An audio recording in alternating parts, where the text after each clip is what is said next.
JMM party ने domicile के नाम से केवल 32 का झुनझुना थमाया जो कभी लागू नहीं हो सकता है।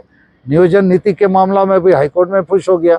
सरना धर्म कोड 2, आदिवासियों का वोट लो। पारसनाथ पहाड़ है, वो पहाड़ अब आदिवासियों के जी का जंजाल बना हुआ है। झारखंड सरकार के खिलाफ एक बड़ा आंदोलन चालू रखे हैं।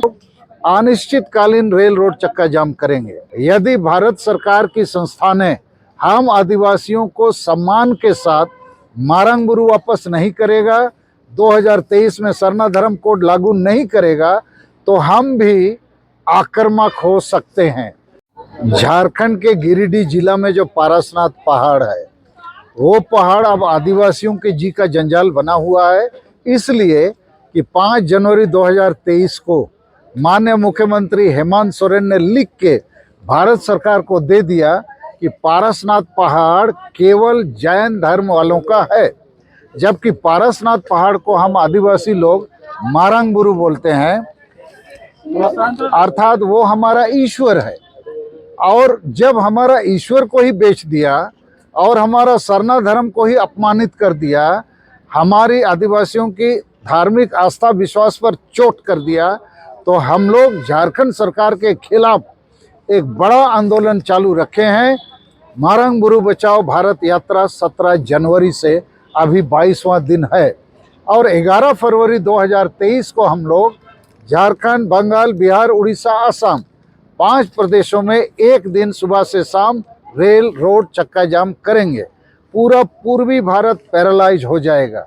इसके बाद यदि भारत सरकार, झारखंड सरकार और राष्ट्रीय अल्पसंख्यक आयोग हमारे मारंगबुरु बचाओ, वापस करो, सरना धर्म कोड लागू करो पर सकारात्मक फैसला नहीं लेंगे, तो 11 अप्रैल 2023 से हम लोग अनिश्चितकालीन रेल रोड चक्का जाम करेंगे। उसके बाद 30 जून 2023 को हम लोग संताल विद्रोह अंग्रेजों के साथ हुआ था, वैसा ही विद्रोह का घोषणा इसी मोरहाबादी मैदान में लाखों लोग जुटकर करेंगे। दूसरा हमारा घोषणा है कि जिस प्रकार राम मंदिर आंदोलन उग्र हुआ, आक्रामक हुआ, तो हम आदिवासियों के लिए मारंगबुरु राम मंदिर से कम नहीं है, सिखों के स्वर्ण मंदिर से भी कम नहीं है, और मुसलमानों के मक्का मदीना या ईसाइयों के वाटिकन सिटी से भी कम नहीं है। तो हमारे धार्मिक, अरे यार कोई तो मना करो, हम लोग का नेता लोग। क्या मतलब है यार, एकदम नॉनसेंस। नहीं, हम लोग के नेता भी चुपचाप उसको देख रहे हैं, इन लोग को मना करना चाहिए। I am very disturb. Manish, अच्छा ठीक है, ओके, तो आगे बढ़ें इससे। I am sorry for this interruption.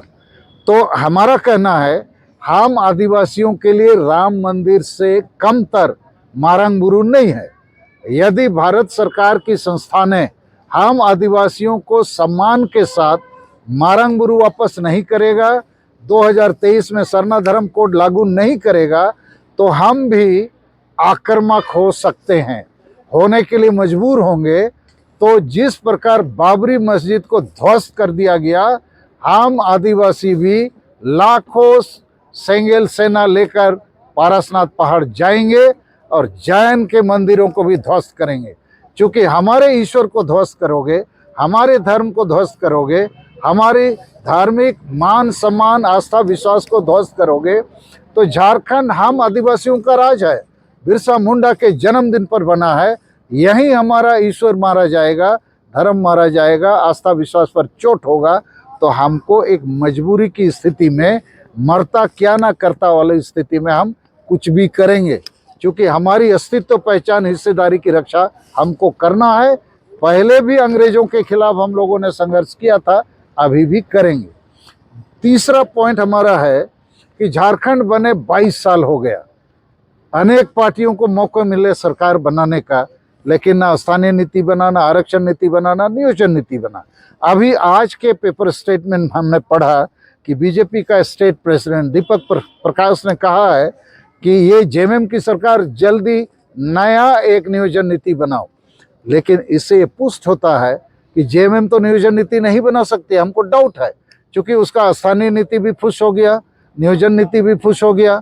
तो ऐसी स्थिति में बाकी पार्टी चाहे बीजेपी हो, कांग्रेस हो, आजसू या जो भी पार्टियां हैं, उनको कोई प्रारूप लाकर आना चाहिए, तभी तो लोकल लोगों को रोजगार मिलेगा। तो ऐसी स्थिति में प्रखंडवार नियोजन नीति का प्रारूप हम लोगों ने बनाया है। इसको हमने 23 अगस्त 2013 को माननीय मुख्यमंत्री हेमंत सोरेन को दिया था, पहली बार जब वो मुख्यमंत्री बने थे। आज मैं उसको फिर रिपीट कर रहा हूं। सुना आज कैबिनेट का बैठक भी है, उन लोग सुने मीडिया के मार्फत, इस पर विचार करें। झारखंड सरकार के पास जितनी सरकारी नौकरियां हैं या गैर सरकारी नौकरियां हैं, उसका 90% हिस्सा ग्रामीण क्षेत्रों को देना चाहिए और ग्रामीण क्षेत्रों को आवंटित नौकरी को प्रखंड वाइज कोटा बना देना चाहिए। प्रखंड के कोटा को उसी प्रखंड के आवेदकों से भरना चाहिए और उस प्रखंड में जो जातियों के आबादी का अनुपात है, एसटी, एससी, ओबीसी आदि का, उस हिसाब से उसको बांट देना चाहिए। तो 2-3 महीनों में ये जो बबेला है, बखेड़ा है, इसका समाधान निकल जाएगा। ऐसा नहीं करेंगे, कोई दूसरा चीज ले आएंगे तो फिर कोर्ट में वो फुस हो जाएगा, या वो सेंट्रलाइज होगा नौकरी बांटना, तो फिर घूसखोरी, भ्रष्टाचारी होगा, फिर उसका भी पेंडिंग चलता रहेगा। और अंतिम बात, झारखंड में बहुत बड़ी बड़ी पार्टियां हैं, बड़े बड़े नेता भी हैं, लेकिन कोई भी आदिवासी एजेंडा के लिए बात नहीं करता है। इसी कारण से हम लोग आदिवासी संगेल अभियान आदिवासी एजेंडा के लिए काम करने को मजबूर है। अन्यथा बाकी पार्टी भी बात रखते कि मरंगबुरु बचाओ, सरना धर्म कोड लागू करो, CNT SPT कानून लागू करो, 5वीं अनुसूची पेशा कानून लागू करो, विकास के नाम से नाहक विस्थापन पलायन बंद करो। ये सब कुछ कोई पार्टी नहीं कहती है। और इस मामले पर हम अभी महामहिम राष्ट्रपति द्रौपदी मुर्मू, माननीय प्रधानमंत्री नरेंद्र मोदी पर भरोसा कर रहे हैं कि 75 सालों के बाद पहली बार एक आदिवासी महिला को राष्ट्रपति बनाया गया है और नरेंद्र मोदी जी ने उनको बनाया है। तो 2023 में हम लोग को सरना धर्म कोड चाहिए और इसलिए हम लोगों ने नारा दिया है बीजेपी के लिए, सरना धर्म कोड दो, आदिवासियों का वोट लो। चूंकि JMM पार्टी कहती है हम आदिवासी पार्टी हैं, लेकिन आदिवासियों का जमीन छीनती है। तालझारी जो गांव है गोड्डा जिले में, लालमटिया थाना में, थोड़ा सा मैं उसका बात बोलना चाहता हूं। 19 जनवरी 2023 को बुलडोजर लेके, टीयर गैस लगा के, 144 लेके, लाठी डंडा से गांव के लोगों को मार मार के भगाया, पूरा गांव का जमीन ले लिया, जो जमीन गांव वालों ने अभी तक नहीं दिया है। और जब वहां के लोगों के साथ 23 जनवरी 2023 को हम लोग मिलने गए तो हजारों लोग गांव घर से दूर एक मैदान में बैठे रो रहे थे। मैंने उनसे पूछा आपका MLA कौन है, तो उन्होंने बताया हमारा MLA JMM का लोबिन सोरेन है, उसको हम लोबिन हेम्ब्रोम है, उसको हम लोगों ने बताया सब कुछ, बोला हम कुछ नहीं कर सकते हैं। हमने पूछा आपका MP कौन है, तो उन लोगों ने बताया विजय आनंद JMM का, उसको भी जानकारी है, वो भी कुछ, विजय हंसता सॉरी। और उसके बाद हमने बोला मुख्यमंत्री को बताया, उसको भी बताया, वो तो आदिवासी मुख्यमंत्री हेमंत सोरेन। तो कहने का मतलब है JMM पार्टी एक तरफ कहती है हम आदिवासी पार्टी हैं और आदिवासी के जमीन लूटती है, JMM का MLA है वहाँ, JMM का MP है, JMM का आदिवासी मुख्यमंत्री है। और इस JMM पार्टी ने डोमिसाइल के नाम से केवल 32 का झुनझुना थमाया, जो कभी लागू नहीं हो सकता है। नियोजन नीति के मामला में भी हाईकोर्ट में पुश हो गया। तो अभी भी हमारा यही कहना है, बीजेपी पार्टी को हम समर्थन देना चाहते हैं, क्योंकि JMM और उसके साथ जुड़े हुए कांग्रेस, लालू पार्टी आदि 3 वर्षों में दिखा दिया ये आदिवासी के भी नहीं है, मूलवासी के भी नहीं है, संविधान कानून को भी नहीं मानते हैं। तो विकल्प हमारा क्या है? हम तो एक गैर राजनीतिक संस्थान है आदिवासी संगेल अभियान। तो हमको माननीय द्रौपदी मुर्मू और माननीय प्रधानमंत्री नरेंद्र मोदी पर भरोसा है। और बीजेपी पार्टी को भी झारखंड में हम यही संदेश देना चाहेंगे, आप लोग आदिवासी एजेंडा को लेकर आगे बढ़ो, आप आदिवासी के मूल मुद्दों को लेकर बोलो, तभी आप शिबू सोरेन, हेमंत सोरेन और JMM को परास्त कर सकते हो। हम चाहेंगे बाबूलाल मरांडी जी अगला मुख्यमंत्री बने, हम लोग खुलकर साथ देंगे, लेकिन हमको सरना धर्म कोड चाहिए, मरंगबुरु चाहिए और आदिवासियों को जो संविधान कानून में अधिकार दिए गए हैं, हम अलग से कुछ नहीं मांग रहे हैं, वो हमको मिलना चाहिए।